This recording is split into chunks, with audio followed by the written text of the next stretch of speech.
regardez, il y a des... Regardez ce que je trouve.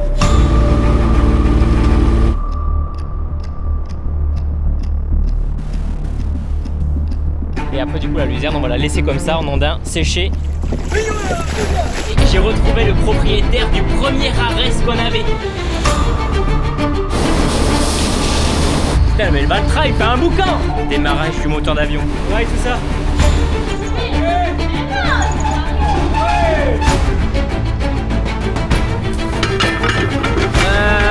Je crois qu'il y a un petit problème.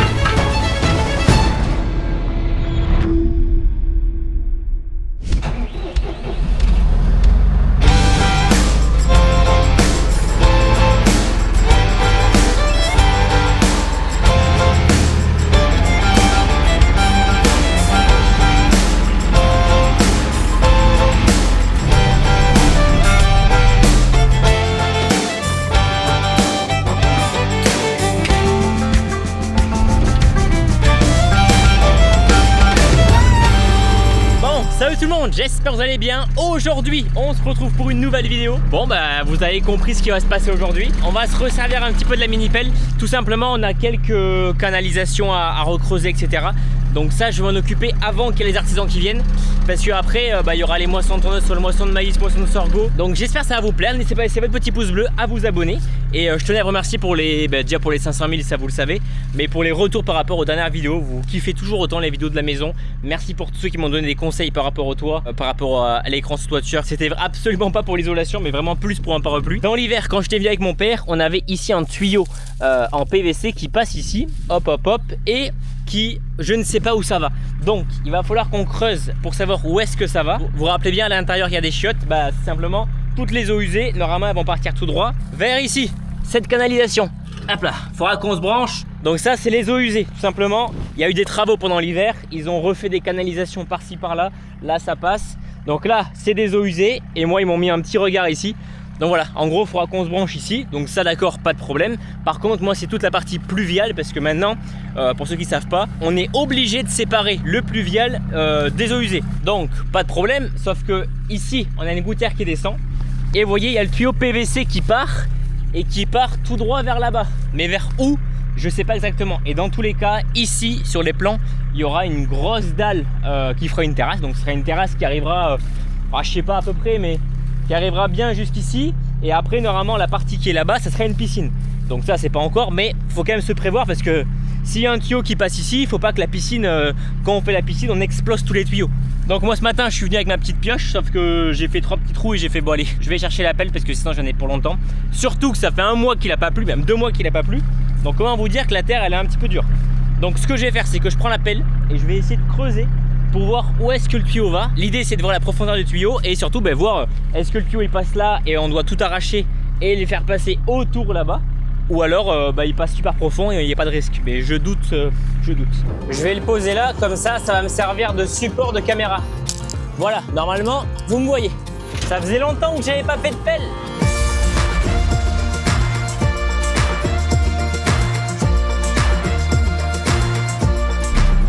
Bon, on se retrouve. Donc là, on est en début d'après-midi. Je vous ai pas repris parce que tout à l'heure... en fait, j'en ai fait une demi-heure et après on est parti manger. Mais bref, regardez un petit peu. Donc le tuyau, il passe ici. Il descend tout le long là-bas. Bon, ça c'était un autre tuyau. J'en ai aucune idée à quoi il servait. Il était juste au-dessus. Et là, le tuyau, il arrive ici. Et à ce moment-là, ça s'arrêtait. Et il y avait un gros... il y avait des plaques comme ça. Et il y avait un gros tube comme ça. Je sais pas comment ça s'appelle, une grosse bouche. Enfin bon, bref. Qui était à ce niveau-là. Donc je sais pas après si ça partait à un autre endroit. Et donc là du coup j'ai un petit peu réfléchi. Normalement en fait les descentes des gouttières on comptait en mettre que une de chaque côté. Côté route là-bas on en met une qui descend, hop. Et ici ce côté là c'est pareil, le toit est quand même grand mais on mettait des descentes en 100 et des gouttières en 33. Ce qui fait que bon ça peut quand même accueillir un gros volume d'eau si jamais ça va pas déborder. Ça débordera pas même s'il y a un gros orage. Tout descendrait que d'un côté. Donc en général il y a une descente d'un côté, une descente de l'autre. Là on voulait faire que d'un côté. Et l'idée que j'ai eue du coup avec mon père, mais je sais pas comment ça va se passer. S'il y en a qui s'y connaissent et qui ont des idées, n'hésitez pas parce que pour le coup c'est pas encore fait. Donc si jamais il y en a qui ont des idées, mettez-les moi en commentaire. Je vais vous mettre une image de comment ça sera plus tard. Donc en fait voilà, comme j'ai dit, il y aura une dalle avec une terrasse, avec un deuxième toit qui va arriver juste devant. Donc ce qui fait que si on a une descente qui arrive ici et qui descend, si je me mets ici au coin du mur, ben, on sera dans la dalle de la terrasse et dans le toit, sachant que le toit de la terrasse va être fait un petit peu après. C'est pour ça, donc là on peut pas mettre une descente ici qui parte après tout droit vers là-bas. Donc là je sais pas si je vais faire une descente ici, sachant que là il y aura une dalle quoi. Et plus tard un toit. Je vais enlever le tuyau puis je vais tout reboucher. Mais regardez, il y a des... Regardez ce que je trouve. Non mais il y a des trucs d'époque. Il y a vraiment de tout, hein. À l'époque, ils jetaient tout dans la terre, c'était pas grave quoi. Bah écoutez, le tuyau je vais le laisser, dans tous les cas c'est pas grave. Quand il y aura des travaux, peut-être qu'ils le pèteront, mais tant pis, c'est pas grave, ils enlèveront. Je vais tout reboucher et on va aller de l'autre côté nettoyer un petit peu. Mais en tout cas voilà, je suis fixé, ça s'arrête là quoi.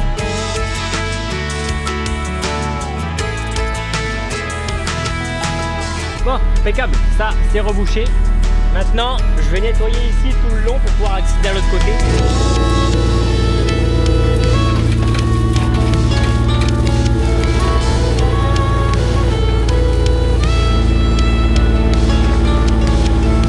Ici, c'est un petit peu mieux nettoyé. Bon, il y avait un peu de broussailles, hein. J'ai pas fait de terrassement, j'ai juste arraché toutes les mauvaises herbes. Dans tous les cas, ici, il n'y aura pas grand chose. Et là, il va falloir nettoyer ce passage.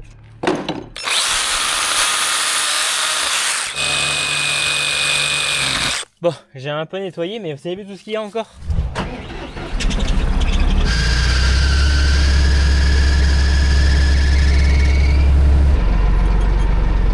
Allez, je suis content, j'ai fait ma petite matinée après-midi de mini-pelle.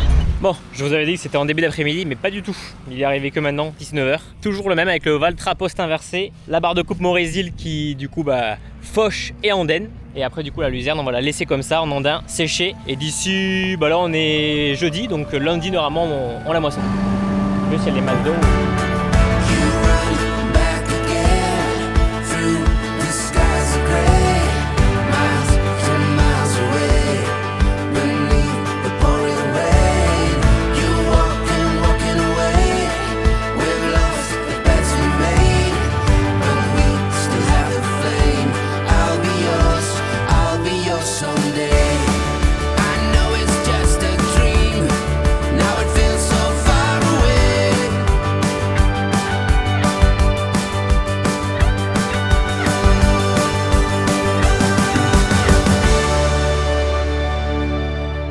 Donc voilà, donc nous, je vous explique ce qu'on fait, c'est de la luzerne porte-graines. Donc c'est des cultures de semences, tout simplement, on multiplie les graines. Donc c'est le même entrepreneur que vous voyez à chaque fois, hein. Lui il a une barre de coupe du coup qui ne moissonne pas, juste elle coupe et elle met un andin et ça permet de faire sécher complètement les graines. Donc voilà, la luzerne, je sais pas si vous la verrez. On a hésité à la moissonner, mais bon, là on commençait à être vraiment tard. Ça arrivait jamais à mûrir, c'était jamais mûr. Il y avait toujours des, je sais pas si ça s'appelle ça des graines, hein, c'est pas des gousses, c'est des graines. Je mettrai des photos si j'ai au montage des graines encore vertes, même on doit en avoir quelques-unes. Luzerne porte-graines du coup, donc qui nous moissonne, il nous met ça en andin et comme ça, là il fait 38-39 degrés pendant 3-4 jours. Donc ça va sécher et normalement lundi, Benjamin il vient et on ramasse ça évidemment au pick-up et non pas à la barre de coupe. Cette année on a fait des très bons rendements dans le blé parce que ça faisait 3 ans qu'il y avait de la luzerne. Et la luzerne, oui, on n'y apporte pas d'azote, donc on y met du potasse ou de la phosphore ou du soufre, mais on ne donne pas d'azote. Par contre, elle fixe l'azote de l'air qu'elle relargue par les racines. Donc du coup, ce qui fait qu'au bout de 3 ans, il y a beaucoup d'azote relargué. Et donc on a fait des très bons rendements dans le blé parce que même si on n'a pas modifié notre apport d'azote, il y en avait encore déjà de la luzerne. Donc les rendements ont été super bons. Bon, on se retrouve. Là, on est dimanche, donc journée de chill. De toute façon, il n'y a rien à faire, faut que la luzerne elle finisse de sécher. Donc voilà, on reste à la piscine tranquillement.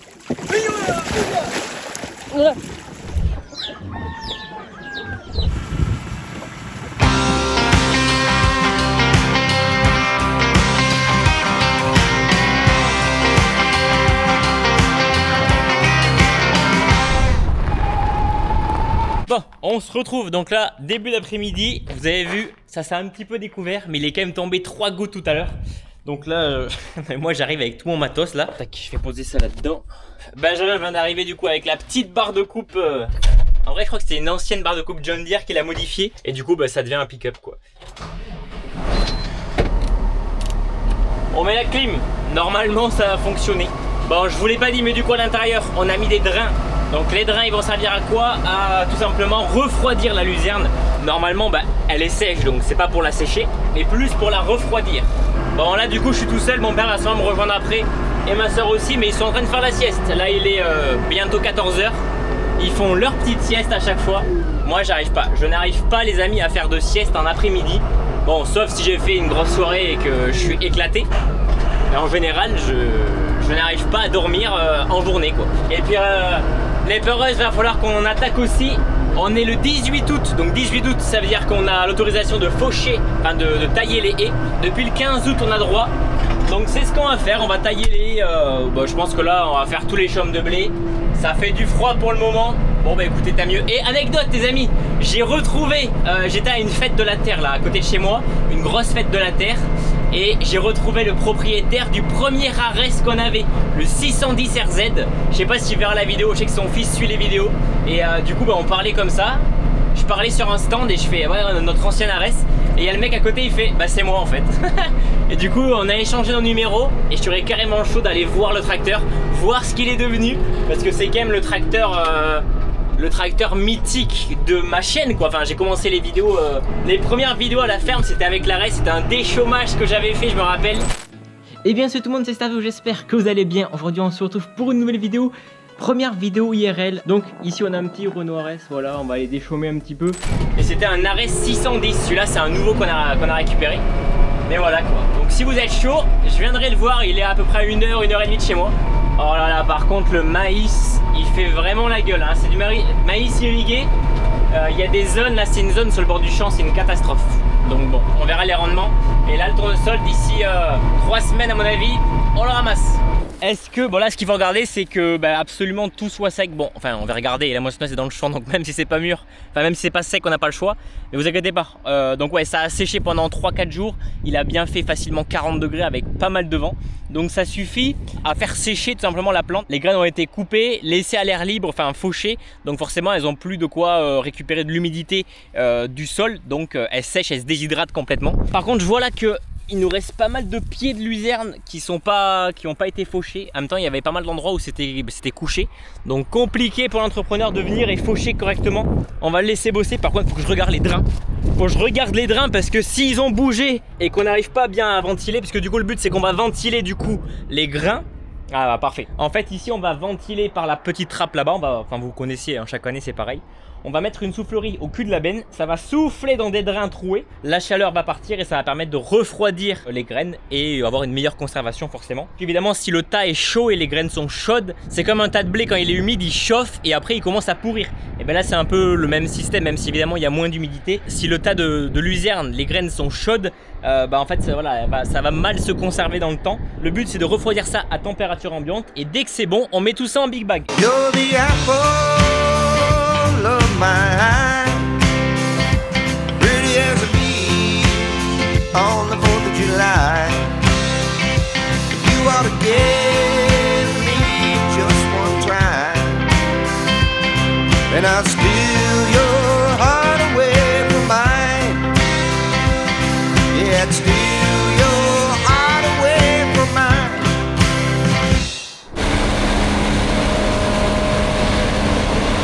Bon, vous avez vu comment ça fume. Pourtant c'est resté ouais, vendredi, samedi, dimanche, un petit bout de lundi et c'est sec. Et là on a ma soeur qui est arrivée, qui est en train de broyer toute l'ambroisie avant qu'on ait des graines qui se répandent partout. On va essayer de faire tous les bords de champ, toutes les haies là. Donc je pense que je vais essayer de faire ça dans la semaine ou la semaine prochaine. Donc là le champ est propre parce que c'est la première année. Mais au fur et à mesure du temps il va se salir, donc l'année prochaine on verra comment ça va se passer. Là ce qu'on va faire c'est qu'on va sûrement passer un petit coup de déchaumeur à disque pour essayer de retravailler un petit peu la terre, renettoyer légèrement. Dans tous les cas la luzerne, mis à part labourer, il n'y a rien qui va la détruire, donc ça ne va pas l'abîmer. Ça va simplement retravailler la terre, renettoyer un petit peu le champ, faire germer les graines s'il y en a qui sont prêtes à germer. Et puis après on laissera ça tout l'hiver. Allez, pendant ce temps, Benjamin termine.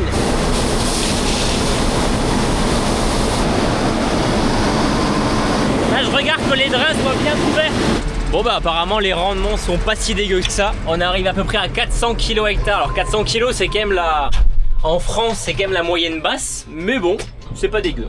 Ouais voilà, ça a été rapide. En même temps on est sur du 13 mètres de coupe. Donc bah forcément on est sur ces 6 mètres 60 qui ramènent en 2 fois en un seul andin. Donc là on a fait 5 hectares en tout juste 1 heure quoi. Allez, on avance.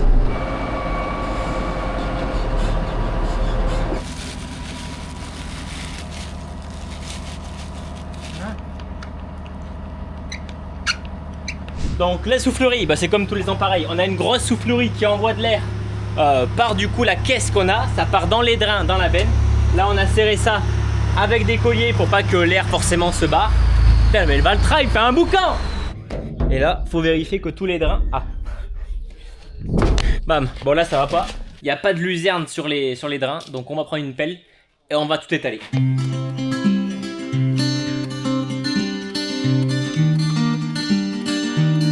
Là j'ai un peu étalé, maintenant on va mettre en route, mais il faut faire gaffe que l'air, tellement c'est puissant, ça passe à travers quoi, et ça soulève les graines. Démarrage du moteur d'avion. Oh la vache. Moi je sens du frais un peu, ouais, surtout dans les pieds. Oh, ouais tout ça, c'est tout le bénéfice. Je crois que je vais pouvoir les changer là. Bon bah les amis, je suis à Cahors là et on va faire une petite halte à Rural Master. Ça fait 2 fois que je viens ici, tout simplement je cherche une petite remorque, regardez, un truc comme ça, sauf que il y a plein de modèles disponibles, je regarde sur le site et tout, qu'est-ce qui existe etc. Et je vous ai fait un sondage sur Insta entre 3 remorques, soit celle-là, 2 essieux mais il n'y a pas beaucoup de fond et elle se lève pas. Mais bon, je me dis bah ça suffit, hein, c'est très bien. Soit celle-là qui est bien plus grande, bien plus haute, qui se benne, bon à la main mais qui se benne aussi. Donc je sais pas. Ou alors celle-là, la petite qui est juste ici. Donc bah j'en sais rien. Je vais partir en caisse et je vais vous dire laquelle j'ai pris. Allez, bon bah les amis, c'est acheté. C'était rapide, hein. Je restais 10 minutes. Voilà, c'est acheté. Donc là, fin de semaine, normalement, il y a moyen que je l'ai. Donc, bah, vous la verrez, hein. Vous la verrez, vous la verrez. À mon avis, dans la vidéo, vous avez déjà été spoil. Vous savez déjà ce que j'ai pris. C'est nul. Allez, bonjour tout le monde. J'espère que vous allez bien. Aujourd'hui, nouvelle journée. Donc, hier, forcément, vous avez vu, on a acheté la petite remorque. D'ailleurs, j'attends qu'une chose, c'est qu'il m'appelle pour dire viens la chercher, elle est prête. Donc, hier, on a ramassé la luzerne. Donc, voilà, toutes les graines sont bien refroidies. Et là, aujourd'hui, ce qu'on va faire, c'est qu'on va mettre tout ça dans des big bags.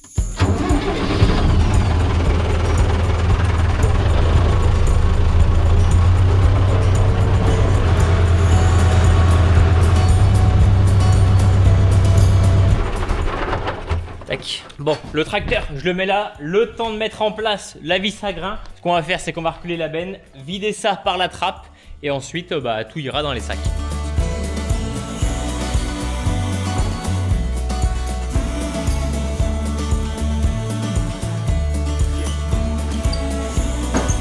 Ouais. Plus fort.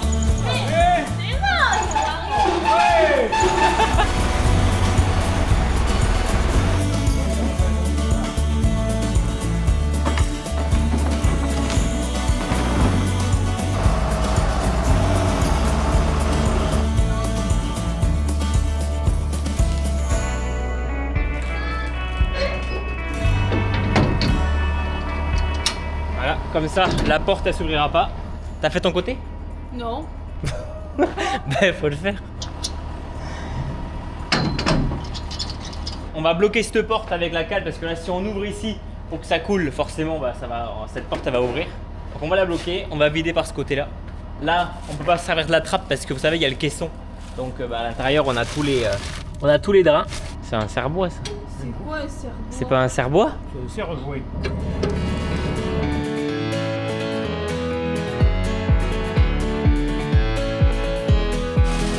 Sun is shining and I feel so good. People smiling in the neighborhood. Think I'm gonna take my Je viens de déplacer un sac ici. Bon vous avez vu hein. On n'est pas plein du tout mais comme j'ai dit on a sac à volonté. Enfin on se ric-rac niveau des sacs, on les remplira à bloc. Mais là l'idée c'est de les mettre après sur la benne. Enfin la benne. Peut-être pas la petite remorque là parce qu'elle risque de craquer. Donc les sacs on va les garder et ensuite c'est le semencier qui viendra directement les récupérer en camion. Et après bah, ça partira dans l'usine de traitement de semences. Ils vont les retrier, voir les impuretés etc. Voir le poids réel qu'on a ramené. Et ensuite bah, on sera payé. Mais souvent ça prend quand même assez de temps. Le temps qu'ils trient etc. etc. Il y en a souvent pour plusieurs semaines.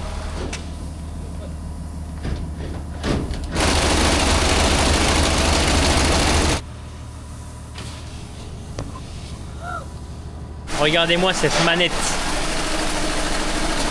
Bon, il y a un petit peu de jeu, mais ça marche. Et voilà.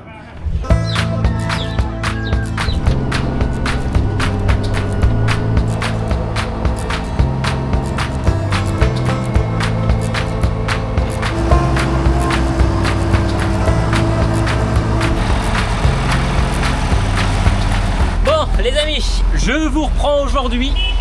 Mon père, je viens d'atteler. Je viens de lui atteler la machine, lui montrer comment ça marche et normalement bah, il va aller passer un petit coup de débroussailleuse et moi je vais aller déchaumer parce que du coup normalement semaine prochaine on va essayer de semer les couverts végétaux et puis même on va commencer à tout déchaumer hein, de toute façon. Donc voilà, et là je vois qu'il commence à pleuvoir un petit peu sur le capot.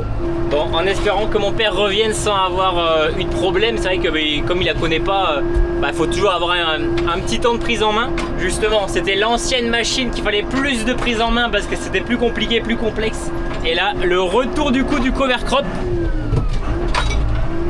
Allez. Le but c'est d'essayer de tout faire avec le guidage. De toute façon on a un guidage, autant s'en servir. Donc là j'ai fait les dernières mises à jour, on est sur le GPS. Du coup c'est le Sveverken, regardez c'est écrit là. Donc on l'a sur le Valtra, on l'a sur la RES. Les parcelles et les enregistrements de lignes se mettent sur les deux GPS à la fois. Donc là je vais aller dans mon champ. Voilà, bon voilà. Donc là il faut qu'on mette une limite de champ pour qu'ils reconnaissent la taille du champ. Là les lignes, on va mettre la ligne A et B. C'est la seule ligne que j'avais fait.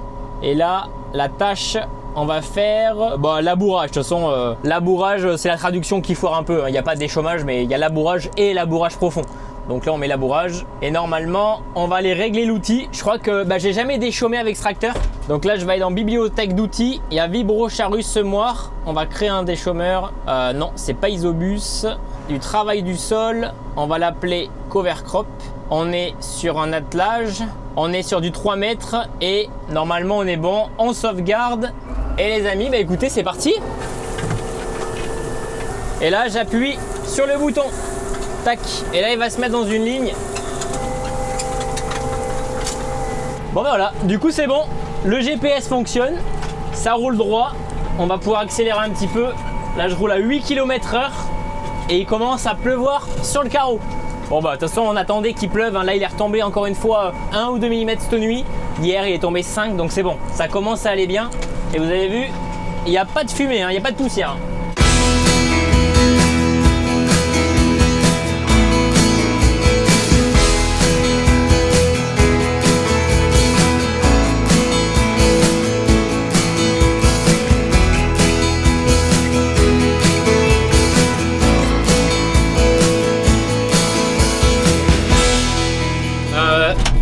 Je crois qu'il y a une petite couille. Enfin, c'est pas grave, je crois que je me suis arrêté à temps, mais ça fait un moment que je regarde et je vois que les disques ils commencent à avoir un petit peu de jeu. Regardez le jeu qu'il y a. Oh, il faut juste resserrer, je pense qu'en resserrant juste ils vont se remettre à leur place. Attendez, regardez là. Oh la vache. Je crois qu'il y a un petit problème. Oh la vache. Oh, j'étais à deux doigts de perdre le disque.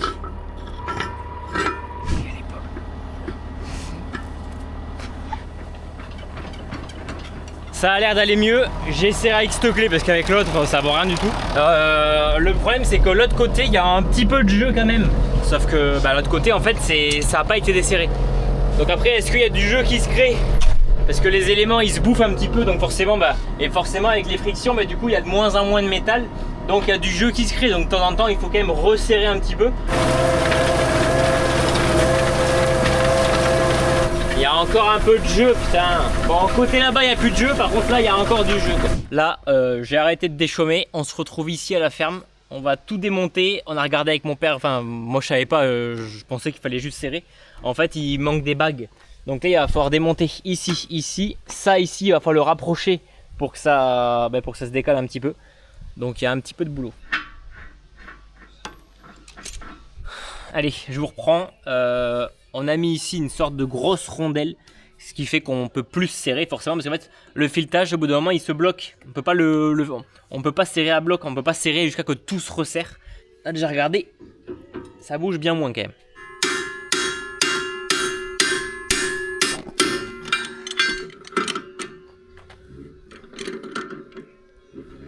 allez, c'est resserré. Donc là du coup demain matin ce qu'il faudra faire c'est mettre un petit point de soudure ici pour pas que ça se desserre. Alors on pourrait percer ici les boulons à l'intérieur, sauf que si un jour faut qu'on desserre et faut qu'on resserre autrement, bah on va être baisé quoi. Enfin on pourra pas, ça va bloquer quoi. On aura fait un trou en plein milieu du boulon et il y aura un trou dans le boulon quoi. Donc là un petit point de soudure, si jamais il faut le desserrer, hop un coup de meuleuse, tu pètes la soudure et tu fais ce que tu veux quoi. Voilà, mais du coup là c'est bon, c'est nickel. Ça ici on l'a desserré ce côté. On les a un tout petit peu rapprochés parce que forcément ça avait décalé un peu. Ici il faut que ce soit parfaitement aligné et pas qu'il y ait pas que ça force quoi. Donc là c'est parfait, ça force pas, ça tourne tout seul, c'est magnifique. Donc les amis, moi j'y vais, je vais à la maison parce que je vais manger en vitesse et après c'est live donc c'est parti. Mon père il a fait un petit peu d'épareuse, il la trouve trop sensible. Bon après c'est des réglages hein. C'est juste des réglages. Faut que j'appelle la garrigue, enfin le concessionnaire de chez moi. Ils viennent avec la valise ou je sais pas quoi là, ils changent la sensibilité et hop c'est résolu quoi. Tellement pratique ça. Je vous montre un petit peu les coulisses. Quand je rentre, hop, je pose mes affaires. Et là, qui voilà-je, la cuisinière. Je suis super moche. Mais non. Et ce soir, c'est pâtes. Bon, bah les amis, on se retrouve. Je suis parti de la ferme, j'ai mangé en vitesse. Et là, regardez, on est en direct. On a le chat qui vous dit bonjour. Regardez, ils vous disent bonjour. Il y a aussi TikTok. Je vous oublie pas les TikTokers là. Et là, je ferai un petit zoom. Il y a une madame qui dort. Enfin bref, voilà, on est en live du coup et on est en train de ramasser du colza au pick-up. Enfin, on est en train de faucher du colza. La même chose qu'en vidéo, c'est juste, c'est pas la même moissonneuse. On ramasse du colza du coup qui a un andin au pick-up. C'est pareil. Voilà, on continue à bosser.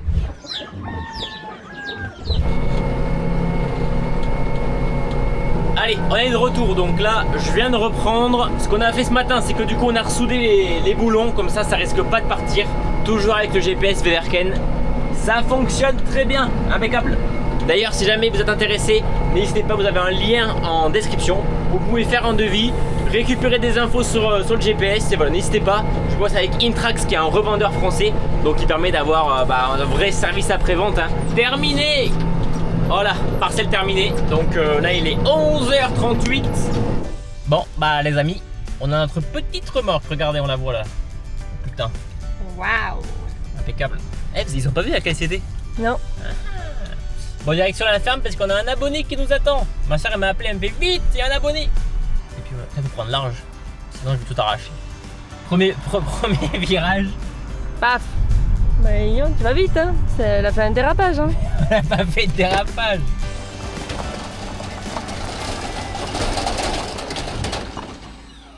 Qu'est-ce que c'est que ce Qui bordel? aurait cru une remorque sur une 408?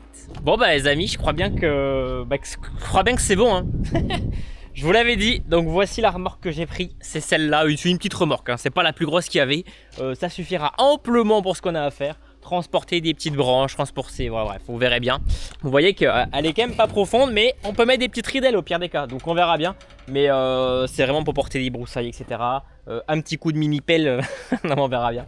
Donc bref, les amis, nous on va s'arrêter là parce que je papote, mais on n'a pas le temps de revenir à la grange. Là on est vendredi, la vidéo elle sort demain matin, donc comment dire qu'il faut que je charbonne le montage. Donc j'espère que vous avez kiffé cette vidéo. N'hésitez pas à laisser un petit pouce bleu et nous on se retrouve normalement dans la semaine pour continuer un petit peu les aventures, voilà, on verra bien. Normalement je reprendrai la semaine prochaine, on aura des trucs à faire. Vous verrez, on va s'occuper de la remorque, faut qu'on s'occupe de la grange, etc. Donc voilà, moi je vous dis à la prochaine, c'était Stervio et là on a un abonné qui vient d'arriver, donc vous allez le voir. Allez, ciao les gars.